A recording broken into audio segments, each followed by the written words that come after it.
कराची की मकामी अदालत में नॉर्थ नाज़िमाबाद से लापता होने वाले एक कमसिन बहन भाई की वापसी के केस की समाअत जारी है। अदालत का कहना है कि बच्चों की हवालगी से कबल बच्चों का बयान जरूरी है। मजीद जानते हैं डॉन न्यूज के नुमाइंदे शफी बलोच से। शफी, क्या पेशरफ्त सामने आई है मजीद? जी, आज कराची की जुडिशल मजिस्ट्रेट जिला वस्ती की अदालत में जो है वो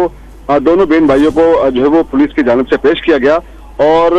इन्होंने जुडिशल मजिस्ट्रेट के सामने जो है वो दोनों बहन भाइयों ने ज़ाब्ता फौजदारी के सेक्शन 164 का अपना बयान जो है वो कलमबंद कराया और अपने बयान में इन बच्चों का कहना है कि उनसे मारपीट की जाती थी और वो अपने जिस खाला के घर में थी वहां पर उनकी खाला और उनके मामू